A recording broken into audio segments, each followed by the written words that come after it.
پھر میں نے ڈائری ان کی طرف بڑھا دی۔ وہ میری تحریر پڑھ کر بہت خوبصورت انداز میں مسکرائے۔ پھر انہوں نے میری آٹوگراف بک لے لی اور مسکراتے ہوئے کچھ تحریر کر کے میری طرف بڑھا دیا۔ میں نے آٹوگراف بک لے لی۔ انہوں نے اپنا ایک وزٹنگ کارڈ میری طرف بڑھا دیا۔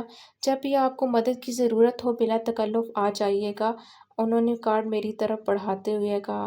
میں نے کارڈ لیے بغیر اطمینان سے ان سے کہا، سر آپ کو لگتا ہے کہ مجھے کبھی آپ کی مدد کی ضرورت پڑ سکتی ہے؟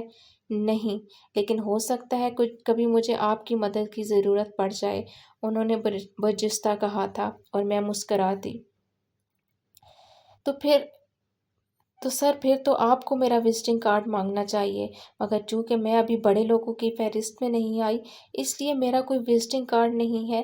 بہرحال شکریہ، مجھے وزٹنگ کارڈ کی ضرورت نہیں ہے۔ اگر مجھے کبھی آپ کی مدد کی ضرورت ہوئی تو میں فون کر لوں گی۔ کیا آپ میرا کام ایک فون پر نہیں کر دیں گے؟ وہ اس بار ایک بار پھر کھلکھلا کر ہنسے تھے۔ پھر انہوں نے میری آٹوگراف بک لے کر اپنا نمبر اس پر درج کر دیا۔ آپ یقین رکھیں آپ کا کام ایک فون کال پر ہو جائے گا۔ میں نے ان کا شکریہ ادا کیا تھا۔ ان کے جانے کے بعد مجھے مختلف لڑکیوں نے گھیر لیا۔ وقتاً فوقتاً ٹیچرز بھی مجھے مبارکباد دینے آ رہی تھیں۔ میرے لیے یہ ہنگامہ نیا نہیں تھا۔ ہر فنکشن کے بعد ایسا ہی ہوتا تھا۔ مبارکبادیں، تعریفیں، تالیاں، یہ سب چیزیں اب میری زندگی کا حصہ بن چکی تھیں۔ اپنی فرینڈز کے ساتھ جب میں کچھ کھانے کیفیٹیریا بیٹھی تھی تو مجھے آٹوگراف بک کا خیال آیا۔ میں نے اسے کھولا۔ For Mehreen Mansoor, who does not require any good wishes to but successful, he is destined, he meant to be win. میرے لبوں پر مسکراہٹ دوڑ گئی۔ اچھے ریمارکس تھے۔ میں نے آٹوگراف بک اپنی فرینڈ کی طرف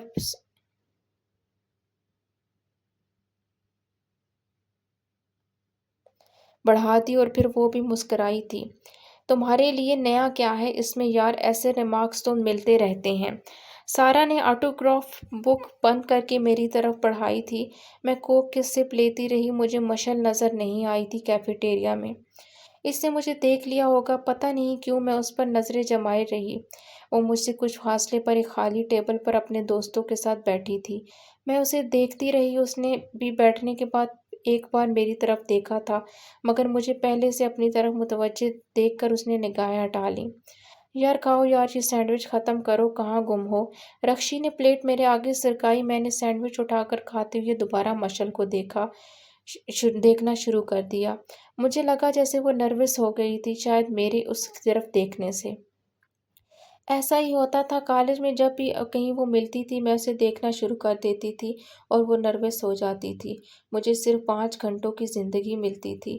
ہر روز 5 گھنٹے کے لیے میں زندہ ہوتی تھی جب میں کالج میں ہوتی تھی، کیونکہ وہاں لوگ مہرین منصور کو جانتے تھے اور جو نہیں جانتے تھے وہ جاننا چاہتے تھے، بات کرنا چاہتے تھے۔ اور جب میں گھر پر ہوتی تھی تو میں کچھ بھی نہیں ہوتی تھی، دوسروں کے ٹکڑوں پر پلنے والی ایک یتیم لڑکی جو مشل کے باپ، چچاؤں اور دادی کے گھر پناہ لیے ہوئے تھی۔ گھر میں جب سب مشل کو جانتے تھے، اسی سے بات کرنا چاہتے تھے، وہاں مہرین سے کوئی بات نہیں کرنا چاہتا تھا، نہ اس سے کوئی ملنا پسند کرتا تھا۔ اگر کبھی وہ مہرین کے بارے میں بات کرتے تھے وہ بھی اس کے ماضی کے حوالوں سے، اس کے باپ کے سابقے کے ساتھ، گندی نالی میں مرنے والے نشئی بیٹی جسے کچھ عظیم لوگوں نے ترس کھا کر سہارا دے دیا تھا، اس پر کرم کر دیا تھا، اور ان عظیم لوگوں میں وہ بھی شامل تھی، مشل اکبر۔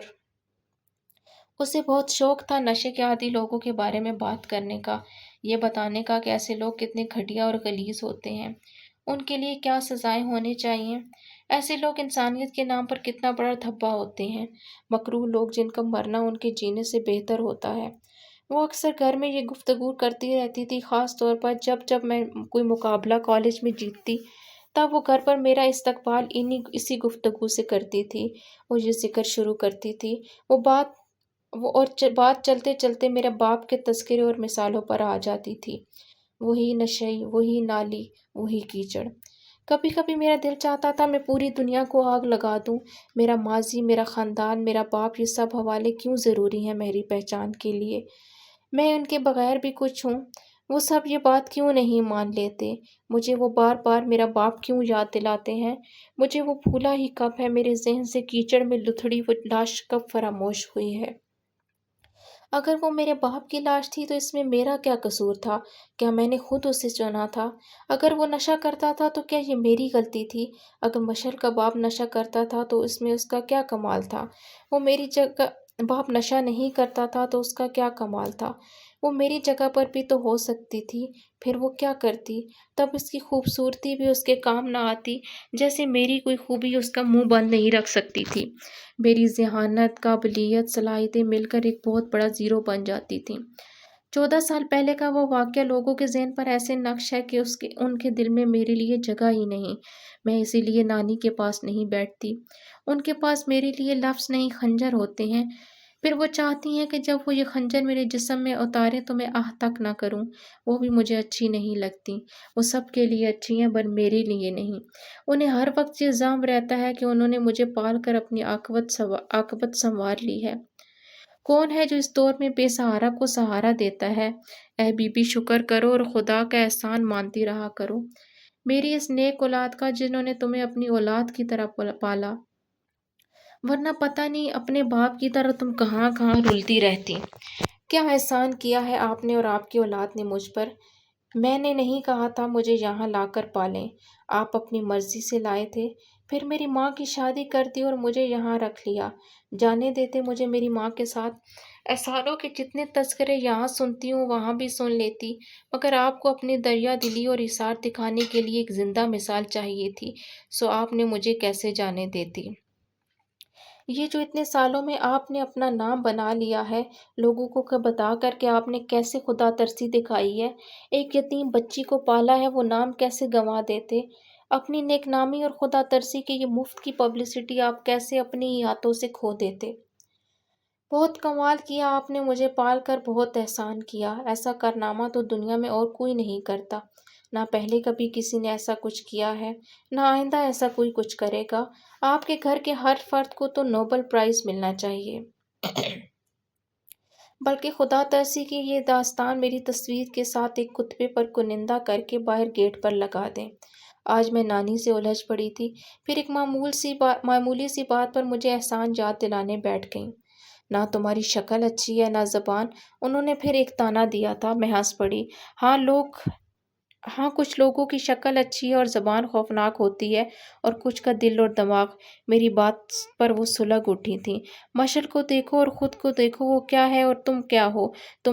کوئی ایک خوبی نہیں تم میں جسے تم گنوا سکو۔ انہوں نے پھر مشل کی مثال دی۔ مشل کی کیا بات ہے، وہ بہت عظیم ہے، میرا تو اس سے کوئی مقابلہ ہی نہیں۔ پھر ایسے موازنے نہ کریں، میں پہلی ہی بہت متاثر ہوں اس سے، اور کتنا متاثر ہوں۔ میں یہ کہہ کر اپنے کمرے میں آ گئی۔ وہی مشل، وہی مقابلے، وہی موازنے۔ میرے لیے عذاب کوئی نہیں ہے، ایک نہیں ہے۔ 4/3/1987۔ آج بہت عجیب بات ہوئی ہے۔ کالج سے چھٹی ہونے پر میں سارا کے ساتھ اس کی گاڑی کے ساتھ جا رہی تھی۔ وہی مجھے کالج پک اینڈ ڈراپ کیا کرتی تھی۔ کالج کی کار رکی پارکنگ تک، ہم ابھی وہیں پہنچے تھے کہ 17-18 سال کی ایک بہت خوبصورت سی لڑکی میرا راستہ روک کر کھڑی ہو گئی۔ اس طرح روکے جانے پر مجھے حیرت ہوئی تھی۔ لڑکیاں اکثر مجھے روک کر باتیں کیا کرتی تھیں۔ میرین، میرا نام لینا ہے، مجھے آپ سے بات کرنی ہے۔ ٹھیک ہے، کریں، میں نے مسکراتے ہوئے اسے کہا تھا۔ نہیں، مجھے یہاں نہیں کرنی، آپ میرے ساتھ گھر چلیں۔ دیکھیں لینا، میں کسی کے گھر نہیں جاتی، پھر آپ سے تو میں پہلی بار ملی ہوں۔ میں نے اسے نرمی سے سمجھایا۔ ٹھیک ہے، آپ میرے گھر نہ آئیں، میرے ساتھ آئیں، میں آپ کو ڈراپ کر دوں گی۔ تھینک یو، لیکن میں کسی سے لفٹ نہیں رہتی۔ وہ مایوس ہوئی تھی۔ مہرین، آپ بہت اچھی ہیں، آپ میرا آئیڈیل ہیں، میں آپ کو اپنی دوست بنانا چاہتی ہوں۔ اس نے گھبرایا ہوا لہجے میں کہا تھا۔ ایسا مطالبہ میرے لیے نیا نہیں تھا۔ لمبی سانس لے کر میں نے اس سے کہا تھا، آپ سمجھ لیں کہ آج سے آپ میری دوست ہیں۔ میں نے وہی فقرہ دہرایا جو میں اکثر ایسی صورتحال میں کہتی تھی، اور اپنا ہاتھ اس کی طرف بڑھا دیا، مگر اس نے مجھ سے ہاتھ ملانے کی بجائے یکدم رونا شروع کر دیا۔ نہیں، آپ یہ بات سب سے کہتی ہیں، مگر میں آپ کی بیسٹ فرینڈ بننا چاہتی ہوں، میری کوئی دوست نہیں ہے۔ آپ کو نہیں پتہ میں آپ سے کتنی محبت کرتی ہوں، میں ساری رات آپ کے بارے میں سوچتی ہوں۔ میرے کانوں میں ہر وقت آپ کی آواز گونجتی ہے، میرے پاس سینکڑوں کی تعداد میں آپ کی تصاویر ہیں۔ ہر فنکشن میں صرف آپ کی تصویریں بنانے کے لیے کیمرہ لاتی ہوں۔ میرا دل چاہتا ہے کہ میں ہر وقت آپ سے باتیں کرتی رہوں، میں تو کالج بھی آپ کے لیے آتی ہوں۔ میں اس کی باتوں سے زیادہ اس کے رونے پر چکرا گئی تھی۔ اسے چپ کرانے کی کوشش کرتے ہوئے میں نے کہا، اچھا لینا دیکھو، اگر تم واقعی مجھ سے محبت ہے تو چپ کر جاؤ۔ میرے کہنے پر واقعی اس کے بہتے آنسو تھمنے لگے۔ ٹھیک ہے، میں تمہاری دوست بن جاتی ہوں، ہم روز ملا کریں گے۔ کبھی تم میرے پاس آ جانا، کبھی میں تمہارے پاس آ جایا کروں گی۔ اب یہ نہ سمجھنا کہ میں یہ بھی سب سے کہتی ہوں، تم واقعی بہت اچھی ہو۔ اس کی آنکھوں میں عجیب سی چمک آئی۔ اس نے میرا ہاتھ پکڑ کر شکریہ کیا۔ اب میں جاؤں، مجھے دیر ہو رہی ہے، میں نے اجازت طلب نظروں سے کہا۔ اوہ شور، وہ کہہ کر پیچھے ہٹ گئی۔ اوف، یہ تمہارے فین بھی کیا چیز ہوتے ہیں۔ سارا نے گاڑی سٹارٹ کی۔ کس کس کو شکار کرو گی ظالم۔ اب بھی چپ تھی۔ پتہ نہیں لینا کے بہتے آنسو دیکھ کر مجھے کیوں اتنی تکلیف ہوئی تھی۔ اس کے نزدیک میں ایک آئیڈیل تھی، میں مہرین منصور، جو کبھی وہ مشعل سے مل لیتی تو پھر میں اس کے نزدیک آئیڈیل نہ رہتی، پھر میں شاید اس کے نزدیک کچھ بھی نہ رہتی۔ پتہ ہے، جب میں گھر میں بھائی کو اب تمہارے مداحوں کی حالت زار کے بارے میں بتاتی ہوں تو انہیں یقین نہیں آتا کہ کوئی لڑکی لوگوں کو ایسے بھی پاگل بنا سکتی ہے، مگر میں انہیں کہتی ہوں، جناب یہ کوئی لڑکی نہیں، یہ مہرین منصور ہے، جسے لوگوں کے دلوں کو جیتنا آتا ہے۔ اس کی آنکھوں میں، آواز میں میری ذات پر فخر لگتا تھا۔ اسے بھی لگتا تھا کہ میں پرفیکٹ ہوں۔ تم کیوں مذاق اڑاتی ہو ان لوگوں کا؟ یہ اس لیے نہیں کہ تم اور تمہارا بھائی انہیں گوسپ کا موضوع سمجھیں، میں نے خفگی سے اسے ڈانٹا تھا۔ او یار، کبھی انجوائے بھی کیا کرو ان باتوں کا۔ ان لوگوں کو ہر وقت اتنی لائلٹی اچھی نہیں ہوتی۔ مانا کہ تم بہت مخلص، بہت نرم دل، بہت اچھی ہو، مگر زندگی میں ہر شخص ہر بات، ہر کام اتنی سنجیدگی سے لینے والا نہیں ہوتا۔ اس نے مجھے سمجھانے کی کوشش کی۔ بہت فضول اور بیکار نصیحت ہے یہ، میں یقین دلاتی ہوں کہ کبھی بھی اس پر عمل نہیں کروں گی۔ میں نے سیٹ کی پشت سے سر ٹکاتے ہوئے کہا، میں نے کب یہ سوچا ہے کہ محترمہ میری باتوں پر عمل کریں گی؟ جانتی ہوں آپ کی اپنی ویلیوز ہیں اور آپ وہی کرتی ہیں جو سوچتی ہیں۔ ہم پھر بھی بکتے رہتے ہیں، شاید چلو کبھی کوئی اور عمل اس پر کر لے۔ پھر میں نہیں آ رہی ہوں صبح، لیلا کو میں نے کہہ دیا ہے، وہ تمہیں پک کر لے گی۔ اس نے گھر کے آگے گاڑی روکتے ہوئے کہا۔ نہیں یار، لیلا کو کیوں کہا ہے؟ وہ تو ہمیشہ لیٹ آتی ہے، میں خود چلی جاؤں گی۔ کبھی کبھی بندے کو اپنے وسائل بھی استعمال کرنے چاہیے۔ ارے لیلا کو میں نے کب کہا ہے؟ وہ تو میں اسے بتا رہی تھی کہ کل کالج نہیں آ رہی تو اس نے خود کہا کہ سارا پھر مہرین کو میں پک کر لوں۔ میں نے اس سے کہا تھا کہ تم بھی اپنے بناؤ سنگار سے فرصت پا کر بہت لیٹ گھر سے روانہ ہوتی ہو، اور مس مہرین منصور اس قسم کی بے پرواہی پسند نہیں کرتی، مگر اس نے کہا تھا کہ کم از کم وہ صبح بالکل ٹھیک وقت پر پہنچے گی۔ میں نے ایک دفعہ پھر فون کر کے اس کی ٹائمنگ کنفرم کر لوں گی، ورنہ پھر میں صبح ڈرائیور کو بھیج دوں گی۔ اس نے خود ہی سارا پروگرام سیٹ کر دیا۔ نہیں سارا، اب تم اس قسم کے تکلفات میں مت پڑو، میں آ جاؤں گی صبح، ایک دن ہی کی تو بات ہے، میں نے گاڑی سے اترتے ہوئے کہا۔ تکلفات میں تم پڑ رہی ہو؟ اگر مجھے یہ سب کرتے ہوئے کوئی تکلیف نہیں ہو رہی تو تمہیں کیوں ہو رہی ہے؟ خدا حافظ۔ وہ گاڑی اڑاتے ہوئے لے گئی اور میں کچھ دیر تک دور جاتی ہوئی گاڑی کو دیکھتی رہی۔ میری فرینڈز ایسی ہی تھیں، انہیں مجھ سے زیادہ میری پرواہ تھی۔ میری ذمہ داریوں کو وہ خود سے آپس میں بانٹ لیتی تھیں۔ عام طور پر سارا مجھے پک اور ڈراپ کرتی تھی، مگر جب کبھی وہ نہیں ہوتی تو خود ہی ذمہ داری کسی اور کو سونپ دیا کرتی اور مجھے انفارم کیا کرتی۔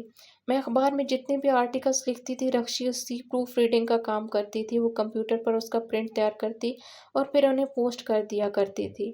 اخبارات سے ان آرٹیکل سے ملنے والی رقم اسی کے پتے پر آتی تھی اور میری باقی ڈاک بھی وہیں آتی تھی۔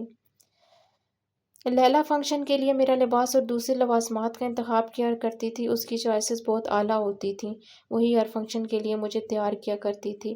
شیبہ فنکشنز کے لیے مختلف چیزیں تیار کرنے میں میری مدد کرتی تھی۔ ڈیبیٹس میں اکثر وہی میری پارٹنر ہوتی تھی۔ جب وہ ان چیزوں میں حصہ نہیں بھی لے رہی ہوتی تب بھی وہ نامکمل رہ جانے والی فائلز وہی مکمل کرتی تھی۔ اور سارا، وہ تو پتہ نہیں میرے لیے کیا کیا کرتی تھی۔ اخبارات میں چھپنے والی تصویریں اور آرٹیکل وہی کاٹ کاٹ کر جمع کر کے مجھے دیتی تھی۔ وہ میرے ہر فنکشن کی ویڈیو بنایا کرتی تھی اور میں ان کے لیے کچھ بھی نہیں کر پاتی تھی۔ جو واحد میں ان کے لیے کر سکتی تھی وہ اسٹڈیز میں ان کی ہیلپ تھی۔ نوٹس میں تیار کیا کرتی تھی اور پورا گروپ وہی نوٹس استعمال کیا کرتا تھا۔ اور وہ اس پر ہی مشغول رہتی تھیں، حالانکہ یہ سب کچھ بھی نہیں تھا۔ وہ میرے لیے جو کرتی تھیں وہ بہت زیادہ تھا۔ گھر کے اندر سیڑھیاں چڑھتے ہوئے میری ملاقات اسود سے ہوئی۔ وہ سیڑھیاں اتر رہا تھا، مجھے دیکھ کر رک گیا۔ کیسی ہو مہرین؟ میں ٹھیک ہوں، میں نے اس کے چہرے کی طرف دیکھے بغیر کہا تھا، اور میرا جی چاہ رہا تھا کہ وہ فوراً وہاں سے بھاگ جاؤں۔ اس کی مسکراہٹ مجھے بہت اجنبی محسوس ہوتی تھی۔ تم ہماری طرف آؤ نا، کبھی امی کہتی ہیں اب تم نہیں آتی ہو، پرسوں ایک دعوت کر رہی ہیں امی مجھے جاب ملنے کی خوشی میں۔ میں نے پہلی دفعہ سر اٹھا کر اس کا چہرہ دیکھا تھا۔ بہت عرصے کے بعد میں نے اسے اتنے قریب سے دیکھا تھا۔ بلیک جینز کے اوپر سفید ہائی بازوؤں والی ٹی شرٹ پہنے بہت اچھا لگ رہا تھا۔ وہ خوبصورت تو وہ تھا ہی، مگر آج وہ پہلے سے زیادہ اچھا لگ رہا تھا۔ مجھے شاید بہت عرصے بعد وہ میرے لیے مسکرایا تھا۔ پھر اسی لمحے اوپر سیڑھیوں سے مشعل نیچے آئی۔ وہ اس کے پاس آ کر کھڑی ہو گئی تھی۔ Made for each other. میرے ذہن میں ایک تصویر ابھری تھی، کیا اس سے زیادہ پرفیکٹ کپل کوئی ہو سکتا تھا؟ پرسوں میری دوست کی برتھ ڈے ہے، مجھے وہاں جانا ہے، اس لیے میں نہیں آ سکوں گی۔ انویٹیشن کے لیے شکریہ۔ میں یہ کہہ کر اوپر کی طرف بڑھ گئی۔ کسی فرینڈ کی برتھ ڈے نہیں تھی پرسوں، مگر وہاں جا کر فرسٹریشن کے لیے ایک نئے دورے کا شکار نہیں ہونا چاہتی تھی۔ وہاں مشعل ہوگی اور میں ہوں گی، اور جہاں ہم دونوں ہوتے ہیں وہاں مقابلے ہوتے ہیں، موازنے ہوتے ہیں، شکل و صورت کے، خوبیوں کے، کردار کے اور خاندان کے، اور ہر موازنے میں میں ہارتی ہوں۔ سو نہ جانا بہتر تھا۔ پھر اسود علی جو تب سے میرے کردار کے بارے میں کرتا رہتا تھا، وہ میں مشعل سے اکثر سنتی تھی۔ مجھے حیرت ہوتی تھی اس بندے پر، یہ وہ بندہ ہے جو منافق نہ ہونے کا دعویٰ کرتا تھا، جسے منافقت سے نفرت تھی، اور کیا وہ منافقت نہیں کر رہا؟ اگر وہ مجھے برا سمجھتا ہے، برا باقی ہے تو سب کی طرح مجھ سے قطع تعلق کر لے۔ اگر ایسا نہیں سمجھتا تو پھر میرے پیٹھ پیچھے تبصرے نہ کرے۔ اس نے مشعل سے میرے بارے میں کہا تھا، مہرین جیسی لڑکیوں کے کمپلیکسز دلدل کی طرح ہوتے ہیں، وہ جتنی ان سے باہر نکلنے کی کوشش کرتی ہیں اتنی ہی ان میں دھنستی چلی جاتی ہیں۔ میں چند دن پہلے مشعل سے یہ بات سن کر ہنس پڑی تھی، حالانکہ میں جانتی تھی میرے چہرے کا رنگ دھواں دھواں ہوا تھا۔ اور کیا کہتا ہے وہ میرے بارے میں؟ کیا کیا سنو گی؟ بہت شرم آئے گی تمہیں اپنے بیسٹ فرینڈ کی ریمارکس سن کر۔ وہ فریج سے پانی کی بوتل نکالتے ہوئے کہہ رہی تھی، وہ میرا بیسٹ فرینڈ نہیں ہے۔ چلو جو بھی ہے پتہ ہے، وہ مجھے کہتا ہے میں تمہارے ساتھ زیادہ میل جول نہ رکھوں۔ میں نہیں چاہتا کہ میرا کردار بھی وہ نہیں چاہتا کہ میرا کردار بھی تمہارے جیسا ہو، گھٹیا اور تھرڈ کلاس۔ بہت اچھی بات ہے، عمل کیا کرو اس کی نصیحتوں پر۔ میں نے کھانا کھاتے ہوئے اطمینان ظاہر کیا تھا۔ وہ کچھ دیر میرے سر پر کھڑی مجھے دیکھتی رہی، پھر پاؤں پٹکتے ہوئے اندر چلی گئی، اور اب اسود کہہ رہا تھا کہ میں اس کے گھر جاتی نہیں ہوں۔ 12 مئی 1989۔ مجھے لگتا ہے کہ مجھے اسود سے محبت ہو گئی ہے، یا شاید عشق، یا پتہ نہیں، مگر پتہ نہیں کیوں اس کا چہرہ دیکھے بغیر، اسے سنے بغیر زیادہ دن رہ نہیں سکتی۔ وہ کہتا ہے مجھے دنیا میں اس سے زیادہ کوئی چاہ نہیں سکتا، نہ اب نہ پھر کبھی، اور پتہ نہیں کیوں، مگر اس کے ہر لفظ پر مجھے اعتبار آ جاتا ہے۔ مجھے آج بھی اس سے پہلی ملاقات یاد ہے۔ یونیورسٹی میں ایڈمیشن لیے مجھے صرف چند دن ہی ہو رہے تھے جب ایک سپہر میں شیبہ کے ساتھ اس کے گھر گئی تھی۔ اس کی لائبریری میں کچھ کتابیں دیکھنی تھی مجھے۔ تم چلو لائبریری میں ذرا کپڑے بدل کر اور کچھ کھانے پینے کا کہہ کر آتی ہوں، ملازم کو شیبہ نے گھر کے اندر داخل ہوتے ہوئے مجھے کہا تھا۔ وہ اپنے کمرے میں چلی گئی تھی، اور میں اس کے امی سے ملنے کے بعد لائبریری کی طرف چلی گئی تھی۔ میں اس کے گھر آتی جاتی رہتی تھی، اس لیے لائبریری میں میرا کافی جانا آنا رہتا تھا۔ لائبریری میں اس وقت کوئی نہیں تھا، لیکن وہاں موجود کمپیوٹر آن تھا۔ ایسے لگتا تھا کچھ دیر پہلے وہاں کوئی بیٹھا کام کر رہا تھا۔ میں نے لائبریری میں ان کی بکس کو دیکھنا شروع کیا جن کی مجھے ضرورت تھی۔ وہاں مجھے چند منٹ ہوئی تھے کہ دروازہ کھول کر بلو جینز اور اسی کلر کی شرٹ میں ملبوس ایک اونچا لمبا بندہ اندر آیا تھا۔ ہیلو! مجھے دیکھ کر اس نے اس طرح گریٹ کیا جیسے وہ مجھے اچھی طرح جانتا ہو۔ میرے پاس رکھ کے کمپیوٹر کی طرف وہ بڑھ گیا، اور وہاں چیئر پر بیٹھ کے اس نے کمپیوٹر کو آن کرنا شروع کیا۔ میں کچھ لمحے اس کی طرف دیکھتی رہی، پھر میری سمجھ میں نہیں آیا کہ مجھے رکنا چاہیے یا چلا جانا چاہیے۔ اس سے کہ پہلے کہ میں وہاں سے جانے کا فیصلہ کرتی اس نے کہا تھا، آپ کیسی ہیں مہرین؟ اس کے منہ سے اپنا نام سن کر میں حیران رہ گئی تھی۔ اپنے ہاتھ میں رکھی ہوئی کتابیں شیلف پر رکھ کر میں اس کی طرف چلی گئی۔ وہ اسکرین پر نظریں جما کر کی بورڈ پر ہاتھ چلا رہا تھا۔ آپ میرا نام کیسے جانتے ہیں؟ میرے سوال پر کمپیوٹر سے نظر ہٹائے بغیر اس نے کہا، بیٹھ جائیں۔ میں اس کے پاس پڑی کرسی پر بیٹھ گئی۔ پانی نہیں پئیں گی؟ میرے پاس بیٹھتی ہی اس نے پوچھا۔ نہیں۔ تو پلیز مجھے گلاس میں ڈال دیں۔ میں اس کے مطالبے پر حیران ہوئی مگر میں نے سامنے رکھے ہوئے جگ سے ایک گلاس پر کمپیوٹر کے پاس رکھ دیا۔ اس نے کمپیوٹر پرنٹر سے کچھ کاغذات باہر نکالتے ہوئے بائیں ہاتھ سے پانی کا وہ گلاس اٹھا کر پینا شروع کر دیا۔ Thank you. آپ نے پوچھا تھا کہ میں آپ کا نام کیسے جانتا ہوں۔ میں آپ کا نام نہیں اور بھی بہت کچھ جانتا ہوں۔